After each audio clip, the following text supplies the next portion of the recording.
Good evening. And I didn't write it. The August 12th meeting of the Evanston City Council shall come to order. Would the clerk please call the roll? Recording in progress. Councilmember Kelly. Here. Councilmember Braithwaite. Here. Councilmember Nguyen. Here. Councilmember Newsma. Here. Councilmember Burns. Here. Councilmember Suffredin. Here. Councilmember Ravel. Here. Councilmember Reed. Here. Councilmember Fleming. Here. With 9 members constituting a quorum being present, we can proceed. The first item on the agenda is SP1. Would someone like to make a motion regarding SP1?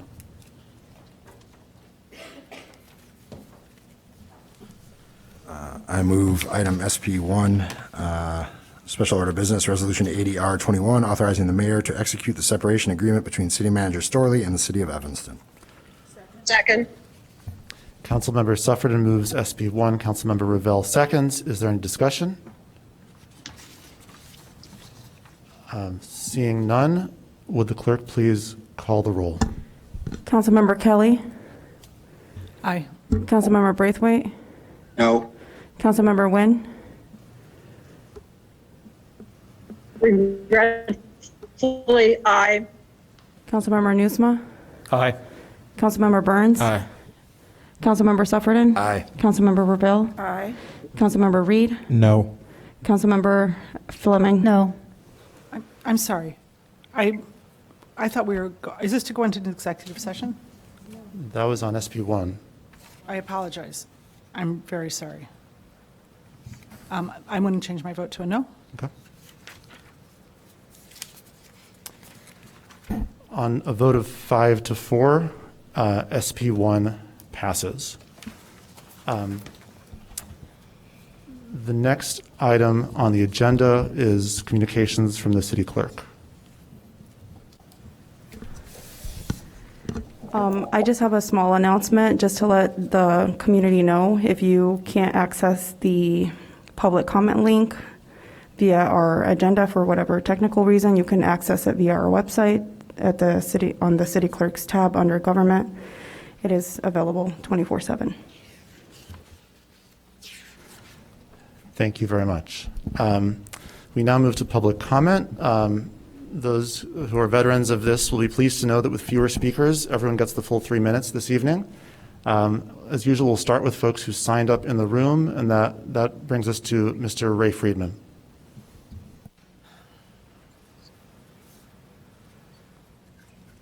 Good evening, City Manager and City Council members.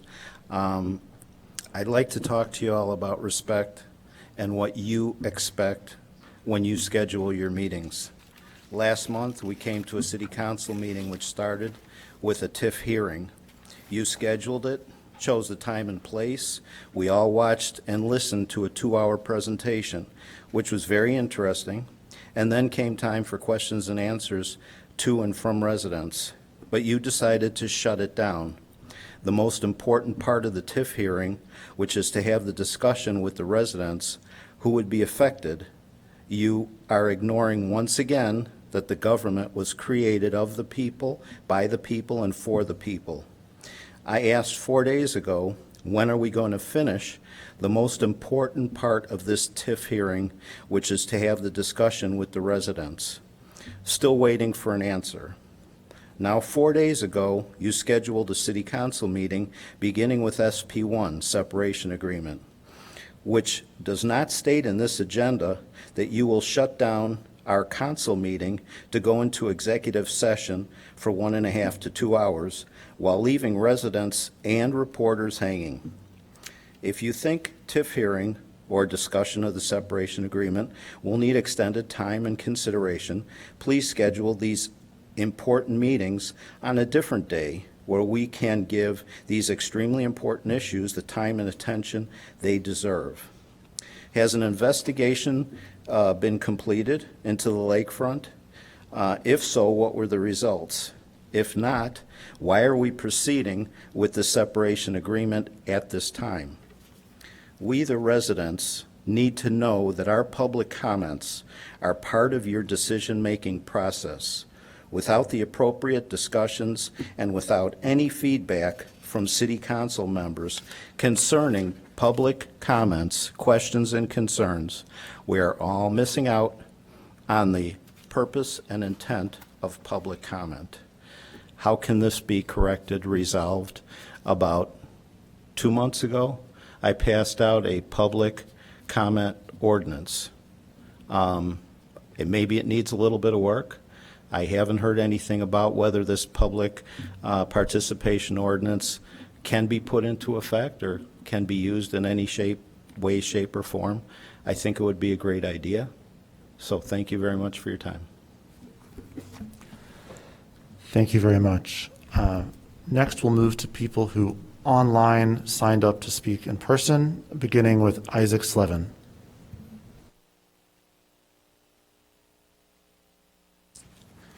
Hello all. I last spoke to you all on Monday advising you vote against this agreement. And I have a couple things to say. I want to break it down into two categories, respect and transparency. So I was glad to see that Corporation Counsel Cummings struck or at least resolved the so-called secrecy clause, but you have still tied your hands in telling us as to, until certainly the report comes out, why Manager Storley is leaving. You have tied your hands in making a statement as to her role in the case. And you've decided, except the only exception being Councilmember Reed, to not apologize so far to the 56 and more lifeguards who you and some members of the previous council too are responsible for endangering. And I find that to be unacceptable. And I'm hoping that we see action going forward as to respecting our students, respecting survivors and employees, because so far I'm disappointed. And the second thing I wanted to get into is transparency. And that first comes with this particular council. So I understand the need for executive committee. That was an hour and a half. At the end of everybody who had showed up in council person was only myself, former mayoral candidate Sebastian Knowles, and 2 reporters.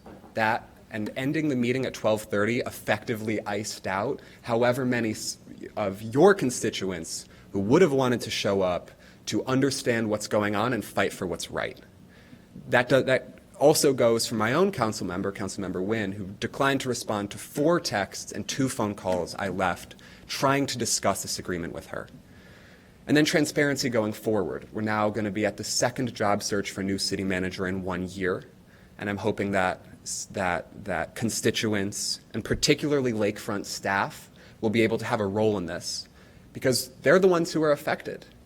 We're the ones who have to pay the price moving forward physically and psychologically with what has happened and the failings that we've seen so far. So on those 2 notes of respect and transparency, I'm disappointed, and I'm expecting that we can do better.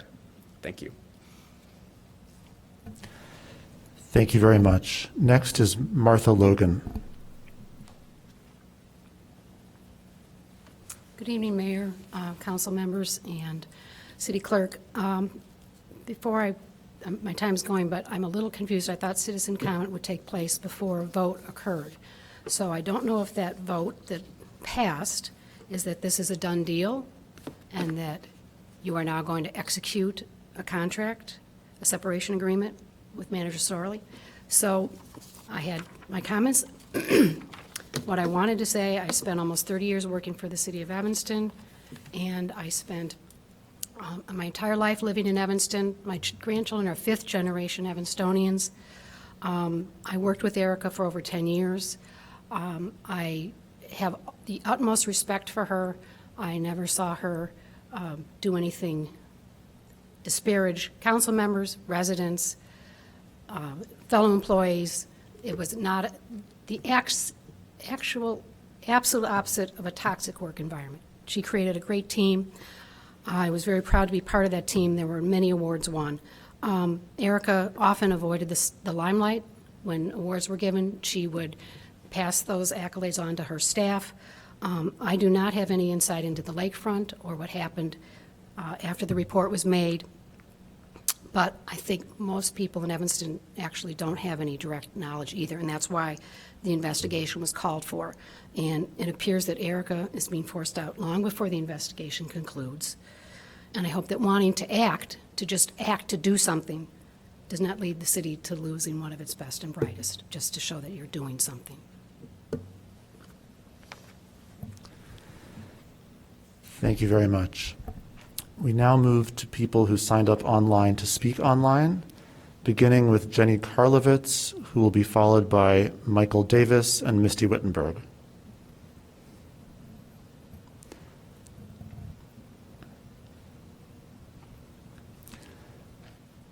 Is Jenny Karlovitz in the Zoom? She is, Mayor, but she does not seem to be responding at this time. Got it. Okay. Oh, sorry. Let's move on then to Mike Davis, who will be followed by Misty Wittenberg and then Elizabeth Feldman.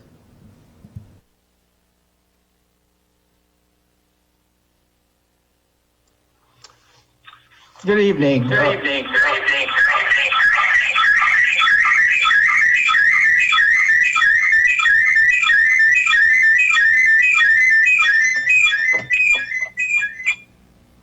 evening.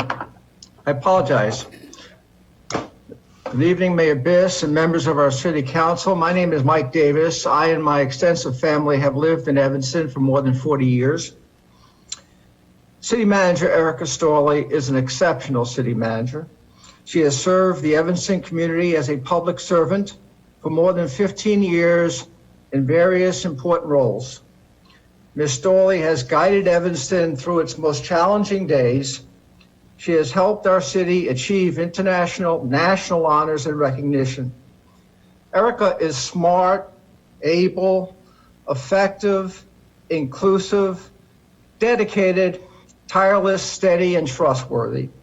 Ms. Storley is not flamboyant, outspoken, or self-aggrandizing. Ms. Storley has always honored and acceded to this council's decisions, instructions, requests, and demands. So what are we doing here tonight? What are we doing? We have a number of reports of serious, substantial claims of sexual misconduct and sexual harassment involving Evanston Lakefront employees.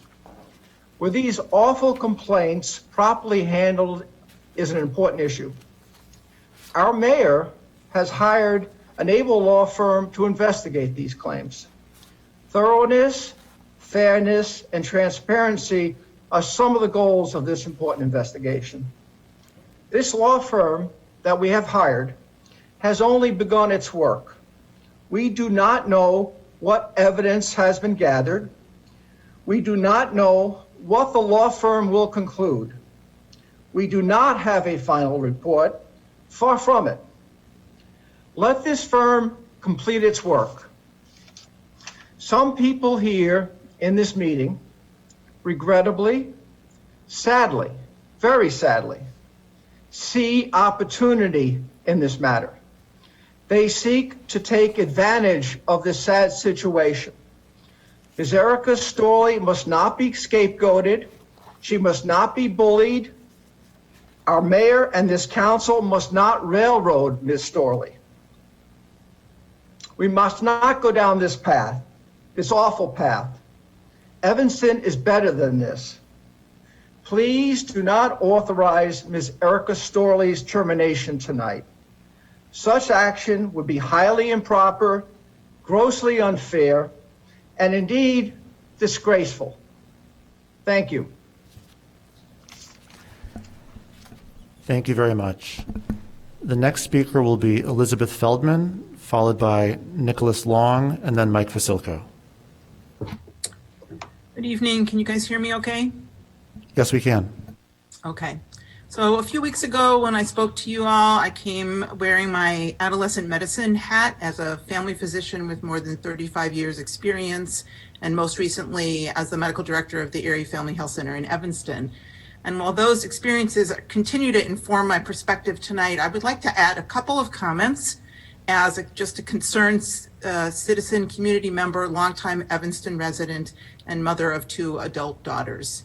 And I want to say I'm speaking for myself, but I have also been in touch with many, many other Evanston residents who are very concerned about this process and who do share my concerns. So to say at the outset, I'm really glad that the retainer letter framing the scope of the investigation has been made public and that the separation agreement has been modified to provide for the possibility of greater transparency. That has not yet been realized, but it is an improvement. And I'm sure you all agree that governmental transparency right now is absolutely crucial to public trust, especially when the trust has been so damaged as it has been here. Secrecy, lack of accountability, or lack of complete transparency would serve to prevent meaningful change in the future. And I want us to keep in mind that the courageous young people who came forward did so partly to prevent their future peers from being victimized in the same way.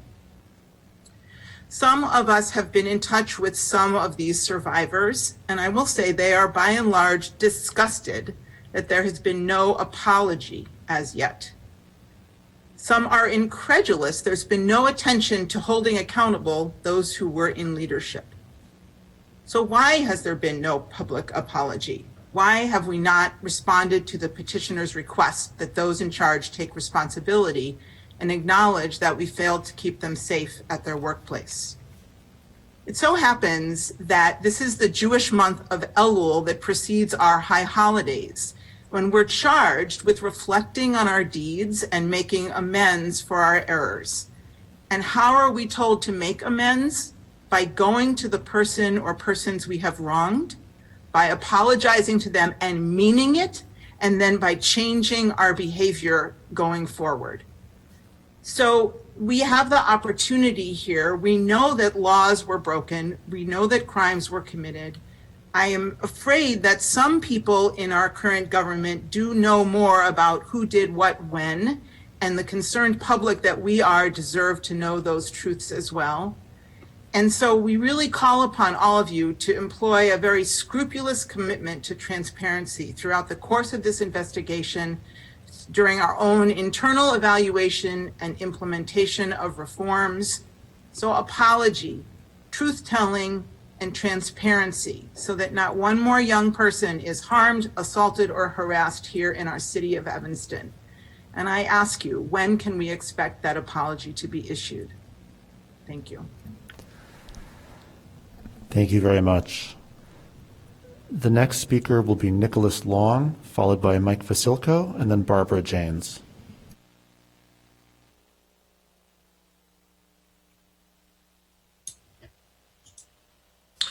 Good evening, Council and Mayor Biss. There are two issues that I would like to discuss with the Council this evening. The first of which is the manner in which this agreement came about. Mr. Cummings was on public record today indicating that that Ms. Storley did not ask for the confidentiality provision that was included in Clause 9 of the separation agreement. By implication, that implies that the city, in fact, asked for this. If that is the case, I would like to understand why, in fact, the city was trying to bury this report. The second issue I'd like to raise and call to the attention of the community is that we may not be getting the transparency that we've asked for, because the curious language that was drafted into the new separation agreement implies that the report, if any, may be shared. I teach drafting contracts for a living, and the implication of the addition, if any, suggests that the council is likely to ask for an oral report that would not then need to be shared with the community. This is extremely upsetting because, as the previous speakers have noted, we are all looking for transparency from this mayor and from this council, and these continued attempts to hide this information from a demanding public is extremely upsetting for the entire Evanston community and sets a very bad precedent. I would request that the council state its intention affirmatively to share this report, and that a written report be generated, and that report then be shared with the community. And if there is any reluctance among the mayor or the council to do so, please state that publicly as soon as possible. That's all I have to say. Thank you very much. The next speaker will be Mike Vasilko, followed by Barbara Janes, and then Sabrina Fisher.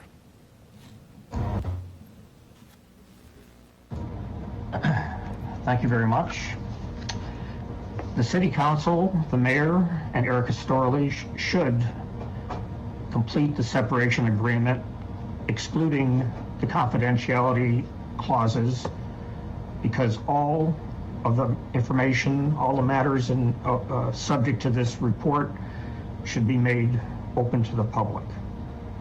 I definitely agree with going forward with the separation agreement. I don't think that the city attorney should have represented or misrepresented or quoted Mayor Biss in any way as was done in the August 12th memo regarding referring to Storley as leading with integrity, honesty, and compassion. The mayor has only worked with Storley for a few months and couldn't possibly offer a comprehensive stamp of approval for Storley's 16 years. And conversely, and based on fact, Storley has not led with integrity and honesty in her roles as assistant city manager and as city manager. Storley woefully took direction from Bobkowitz to intentionally and publicly misrepresent facts, budget matters, and financial matters, especially in regards to the Robert Crown Center project. Storley continued her predecessor's policy and practice of keeping Evanston residents in the dark as much as possible and for as long as possible. There was and is the lack of transparency, redacted FOIAs, and intentionally misleading public as a practice in the city manager's office. So no, Erica Storley does not walk on water as some like Pete Giangreco and ex-mayor Haggerty have suggested. Erica is the responsible person in charge. The fact is, Erica Storley leads a staff that has bad actors in authoritative positions. She did not clean house. She had the opportunity to do so. The lifeguard issue is just the most high profile and most outrageous of all of the cover-ups that have taken place in that group in the city manager's office. Now, I'm also pretty confident that whoever filled out the application for Evanston to be considered the All-American City probably left out a few facts about the city's ugly underbelly, its lack of transparency, its tax and spend mentality, and the redlining that we're all now all too familiar with. So, Erica Storley has to take the good with the bad. The city gets an award, everyone wants to say it's all related to Erica. There's been some obvious serious problems. Those fall on her shoulders too. Thank you very much. Thank you. The next speaker is Barbara Janes, followed by Sabrina Fisher, and then Megan Hughes. Good evening. Good evening. Can you hear me? Yes, we can. Okay. I know this is beating a dead horse, but I am absolutely appalled that the City Council, for creating this situation in which our city manager, who has done an incredible job of guiding Evanston through the pandemic with a steady hand and forcing her to resign. She deserves the gratitude and respect of all Evanston residents. To say that the trigger for Ms. Storley's firing was the beachfront sexual harassment situation is totally specious. The council had selected an outside firm to investigate the matter. To my knowledge, that investigation has not begun. The appropriate thing for the council to do is to wait for the result of the investigation. Then, if there's culpability on Ms. Storley's part, some sort of remedial action could be taken. This is not the way to run the city. I would like to thank Mr. Cummings for making it clear that Ms. Storley is not the one to demand confidentiality of the report, and that Ms. Storley has agreed to cooperate with the investigation. Ms. Storley is the ultimate professional and can be counted on to do what is best for the city. And now I'm curious about Mr. Cummings' comment, quote, if there is indeed a report produced. Does this mean that once Ms. Storley is gone, there will be no investigation? You created this mess. Now follow through. Remember transparency? You created this red herring. Now live with it. And let's end all this personal stuff and get on with running our city in the best interests of its citizens. Thank you. Thank you very much. The next speaker is Sabrina Fisher, followed by Megan Hughes, and then Doreen Price.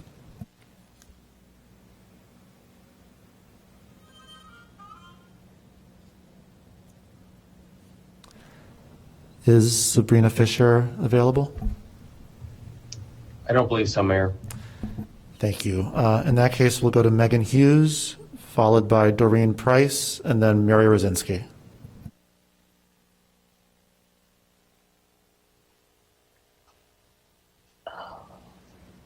Okay. Okay, can you hear me? Yes, we can. Okay, yeah. So I'm Megan Hughes, and I have not had an opportunity to review any new separation agreement, but I understand that it contains a clause about, if there is a report. I heard one speaker say something about that this is a Jewish month of, looking back at maybe what we've done wrong. I'm not sure exactly what she said, but I agreed with the intent. This new council and you, Mayor Biss, promised us transparency, promised. I don't see where any of this is going with regards to transparency. When I saw the redacted agreement with the lawyers, I forget, so-and-so, Porter and Porter, I was really astonished. I mean, what was the point of redacting any of that?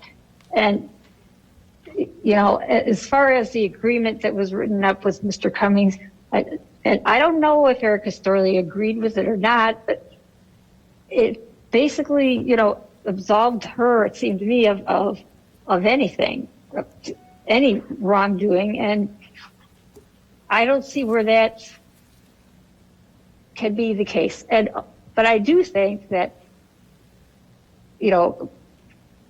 having her fired or severed or whatever you want to call it before the report is available, and then making the report available only to her, which is the way the first 7 agreements read, if I remember right, seems like old style, who's running the show here? Are we back with Mayor Haggerty? I don't get it. And I am very disappointed in you, Mayor Biss, for somehow, and there may be reasons that we don't know, but I think we deserve to know, the citizens deserve to know the truth, and we were promised the truth, and I think we're going to hold out for the truth. I will anyway. So thank you. And I, again, thank Mr. Councilmember Reed for being the only person so far to apologize to the lifeguards. And with that, thank you. I end my comment. Thank you very much. The next speaker is Doreen Price, followed by Mary Rosinski. Yes, thinking that my comment time would be very short, which is always helpful for me as speaker, I'm leading with references and then briefly touching on what they mean in the context of what people are speaking about.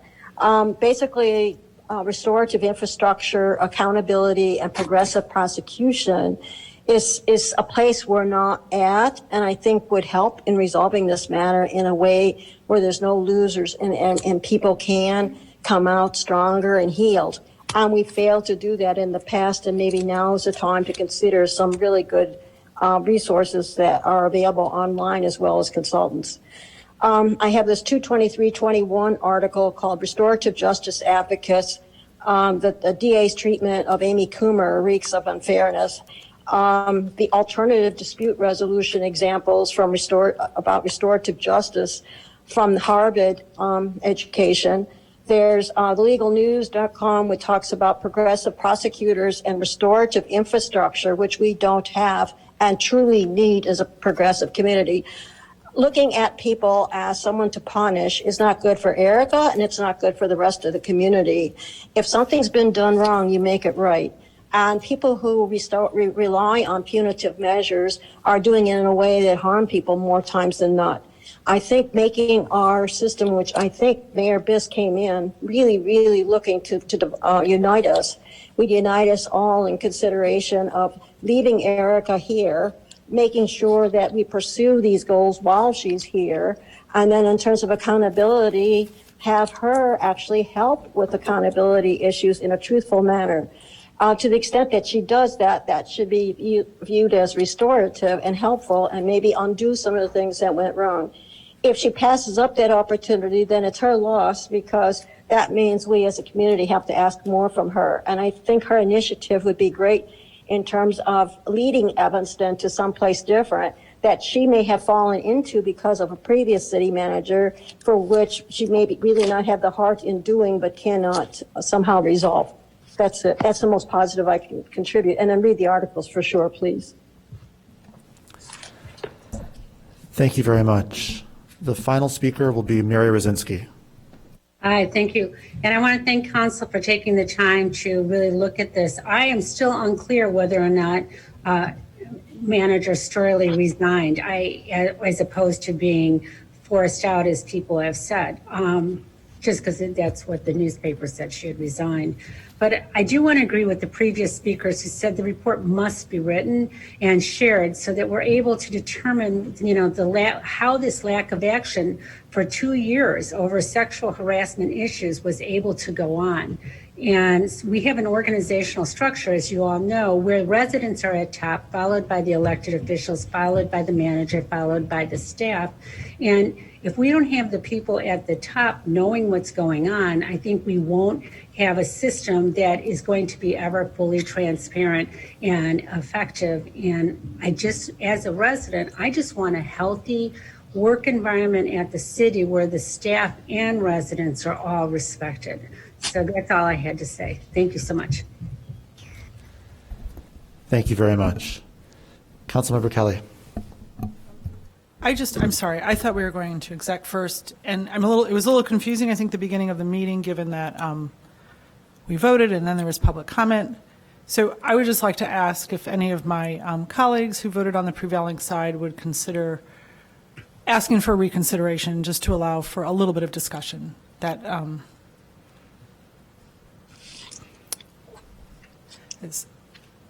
I had understood that we were voting to go into executive session. And I'm not asking you to change your vote. I will join that call for someone to do that. I think given that we did take the vote before public comment, it almost, people came here to give comment, and I think we should be influenced by that. So I think it makes sense that a colleague who voted on the prevailing side would motion to reconsider.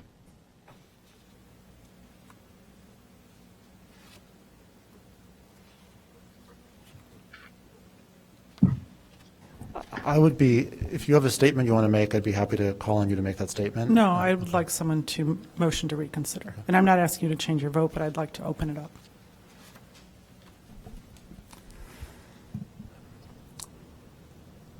So seeing no one seeking recognition, Councilmember Fleming? I can't reconsider. I wasn't on prevailing side, but I do have a statement. I just would like to respond to a couple of things that were said. Go ahead, Councilmember Fleming. Okay, thank you. So I just want to thank you for everyone who came out to speak. I realize this was a little upside down tonight. I just want to point out a couple of things now that I've been up here what feels like 8 million years. We all have different relationships with different people. That includes staff, that includes council members.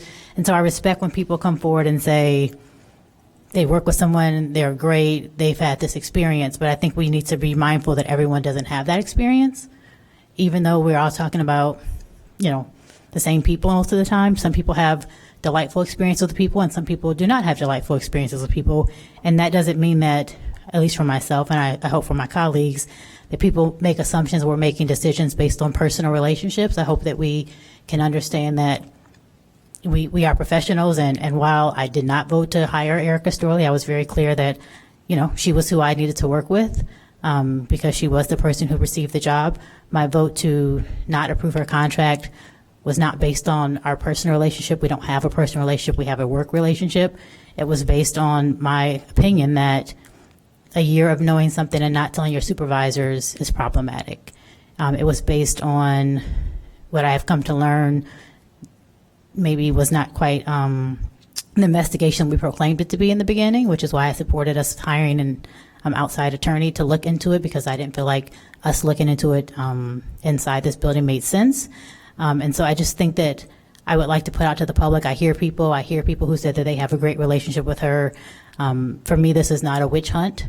I mean, again, I was very clear with my opinion about her when she started the position. This is my responsibility to the staff. I have not seen every document that was produced by the young people at the beach. I do believe them. The reason I have not apologized is because it has been our corporate kind of legal response that we don't apologize for sake of more legal action. We have had many staff and citizens who have had unfortunate situations with our staff all across the board and have asked for apologies, and I have not done so. And so that's kind of the stance I take. I do not, like what happened at the beach. I do not know all of what happened at the beach. I do not think anyone should have that work environment. I put in a healthy workplace claim against the staff who I thought was unhealthy for this workforce. And so I definitely take that seriously. I sit next to Councilmember Reed, and we had a very difficult conversation about things as well. I take it very seriously, but I'm here to make a decision based on what I think is best for our staff, for our citizens, for our taxpayers, for our youth, for our babies. And so it is not a personal decision. So I just want to clear that up with people who proclaim folks are great. That's not everyone's experience. And so I appreciate that you've had that experience, but I do feel like this is the best thing for us to do as a city, to move forward, to get a new set of eyes into the building, and to make sure everyone who works here is treated with respect, no matter if it was sexual harassment or not getting the raise or promotion that they deserve. And so I have to weigh all of those things. And the state of our city now, in my opinion, internal and external, needs new leadership. And so that is why I think it's good we separate, but I did not vote for the separation agreement because I did have some issues with things that were written in the agreement. So I want to be very clear with that. Councilmember Kelly. Thank you. I was holding out for reconsideration, but since I didn't get that, I would like to make a statement. I agree fully with the gentleman who spoke to paragraph 9. I believe we all campaigned on creating a more transparent government, and by moving forward with this paragraph, we are not committing to our promises to our residents. I wanted to ask that we amend that to remove the sentence that says that the city will keep everything confidential relating to Erica Storley's employment to the city. That's 17 years. That's not even tenable, practical. We can't even carry that out. What's wrong with keeping a personnel file confidential like you do with every other employee? I mean, that we can't even do that. That's impossible to carry out that request.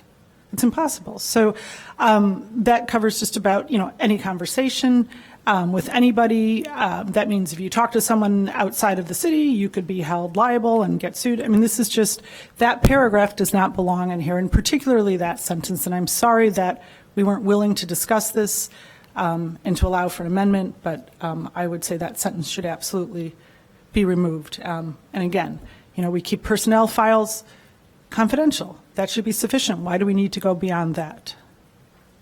Thank you. Councilmember Reed.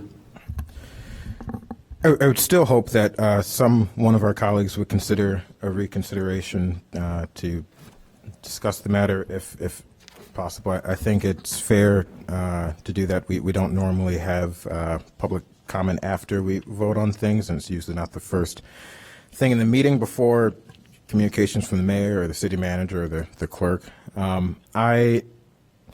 To the actual measure, I did not vote for it because I think it's bad practice to have vote on a separation agreement before we've done an investigation. I think that this particular separation agreement is not as clear as it could be to ensure that we are going to be as forthcoming as we, again, should be to our residents regarding what happened at the lakefront. and I'm hoping that, this doesn't preclude us from a full-throated apology at the conclusion of this investigation, and doesn't preclude us from releasing as much information as we need to ensure that this does not happen again. I also think it's take our current city manager out of the equation, and just about, I think it's bad practice to, if someone has done something wrong under our watch, whether it's a police officer or it's a city manager or it's whoever it is, we should hold that person accountable, and we should not allow them to go on to another community. I'm particularly thinking of police officers, and not have that mark against them. And I can't say that Manager Storley or anyone else is culpable. We haven't concluded the investigation yet, so I just think that this is a bit premature, given that it locks us and prevents us from fully disclosing the contents of the investigation. Thank you. Councilmember Nusma. Thank you, Mr. Mayor. I want to address the topic of transparency and also talk about an apology. And so specifically on transparency, I agree with Councilmember Kelly that we owe the public full transparency to the extent possible while protecting the identities of any victims. I feel like the last sentence of paragraph 9, section 9, accomplishes that. That sentence reads, "This paragraph does not apply to any information that has been made available to the public or is required to be disclosed by law." And so it is my intention that whatever the results of this investigation, in whatever form we receive them, that we will be honoring our commitments to transparency and making all the information available to the public that we're able to.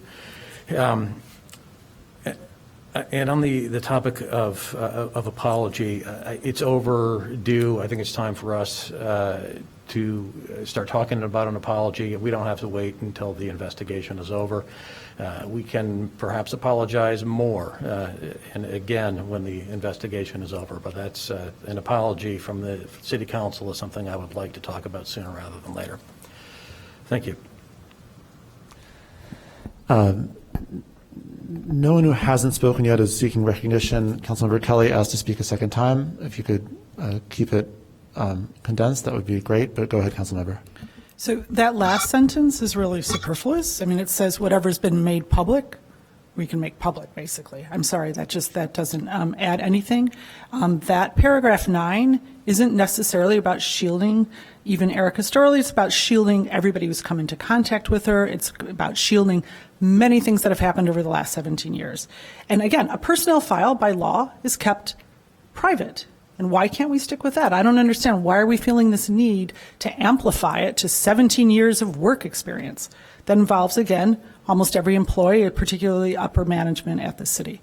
That last sentence does absolutely nothing. Because what's made public has been made public. So there's not, it doesn't change anything. Thank you. Thank you.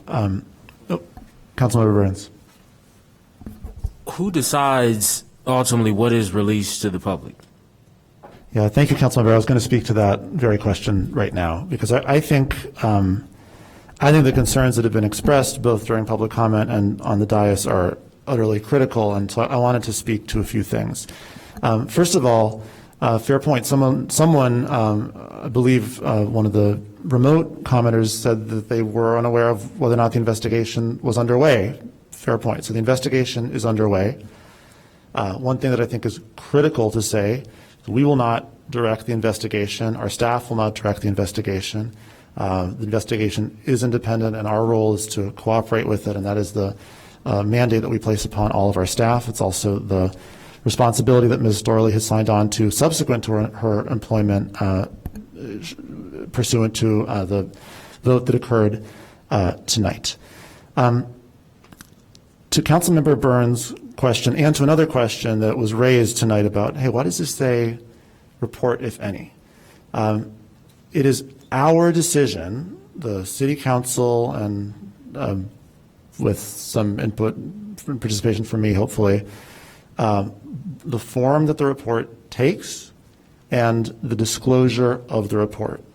What is critical, in my opinion, is that in the agreement that was passed tonight, we did not relinquish our right to make as much of that public as we want to make public. That will be our call when we get it. Now, I'll tell you right now, I believe there should be a written report. And there's no secret agenda where it says, if any, that's just covering all the bases under the principle that nothing in the agreement passed tonight should bind us in any way regarding the investigation. The investigation continues as though this agreement did not occur, with full cooperation, with work product that we guide, and public disclosure that we determine.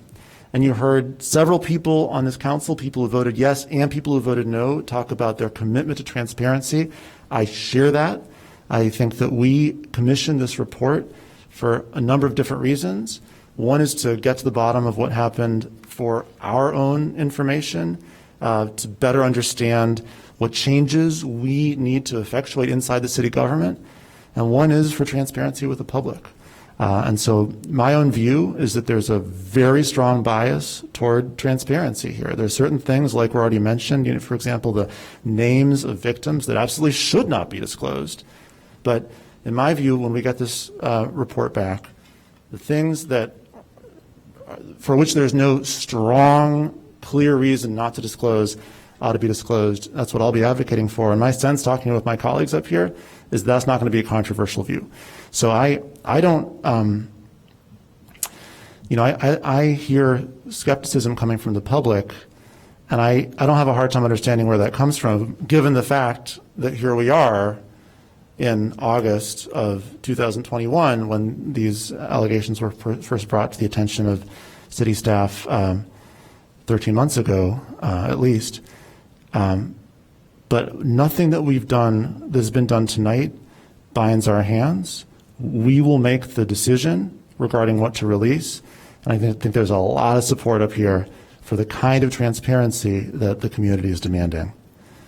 Councilmember Kelly? So just, and then so only isolated to the report, therefore, we can relay things like this email here between former Mayor Haggerty and Erica Storley, where they both revealed that they knew about this, and there's an exchange of emails. So we could discuss that, correct? Because, even though that's Erica's employment. I just want to make that clear. My view is that anything that's in the report that we think it's appropriate to disclose, we'll be able to disclose. Right. I'm just saying, in light of the sentence that says, keep confidential information relating to Erica Storley's employment. So her conversations with Mayor Haggerty, where they both clearly knew about this and had been informed about this.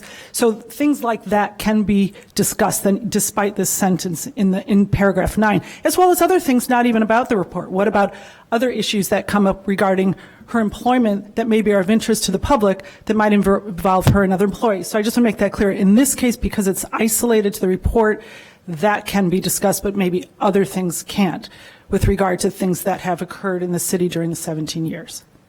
I'm not a lawyer, and I don't want to wade into every hypothetical, but what I will say is that what I wanted to check into for my own priorities and values was that this doesn't bind us from releasing information. Right, I just need an answer to that question. So, for example, Erica Storley's conversations, for example, with Mayor Haggerty regarding the incident last year when they had email exchange, we can discuss that, even though it says here in paragraph 9 that her employment, we can't discuss her employment experience. I'll answer again that my understanding is that anything that comes out of the investigation, yes, anything that we would like to release that comes out of the investigation that we determine as a body is appropriate for release, we may still release under this contract. Okay, but nothing outside of the report. And again, that's the part where That's why I'd like to have this amended to remove that sentence. It's a problematic sentence. It's a very problematic sentence, and it should not be in here. Not for Erica, but for the transparency of this city government. I think that question should be directed to legal, maybe.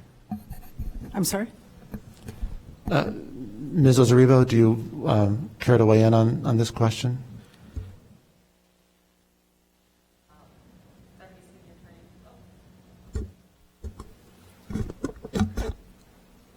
Good evening, Honorable Mayor Biss and members of the council, Deputy City Attorney Michelle Ozaribo.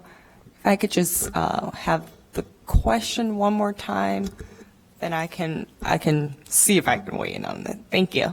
So the question is, so for example, when we see, so I was just recently given an email exchange with Erica, Jennifer Lynn, and Mayor Haggerty, where they were discussing the incident and the petition and talking about putting it on the docket, which it didn't appear. So I'd also like to know, it didn't show, I guess it wasn't an executive or the council where Mayor Haggerty asked that this be discussed. So, that's part of Erica's employment history. And I think it says here in the sentence that we have to keep confidential information relating to Storley's employment. So would that preclude us from discussing that? For example, her employment as it relates to conversations that she had about the incident or incidents and the petition last year. So based on the hypothetical that's posed, if I would agree that under the language in this agreement, if there is information that relates to Ms. Storley's employment and the sentence reads that we cannot disclose relating to her employment, then I think that we would abide by that language. As already mentioned, then anything in the report, that would be different because that would be something that we would share. So I believe that's the way that it reads. Thank you. Thank you. I'm going to bring this to an end. We're not really on an agenda item, but because of the importance of the issue, I wanted to be respectful of folks' desire to speak up. Councilmember Reed, very briefly, and then I'll entertain a motion. Yes, if I understood our corporation counsel correctly, that if the situation that Councilmember Kelly just brought up doesn't make it into the report, for example, we could not disclose that? Is that what I just understood?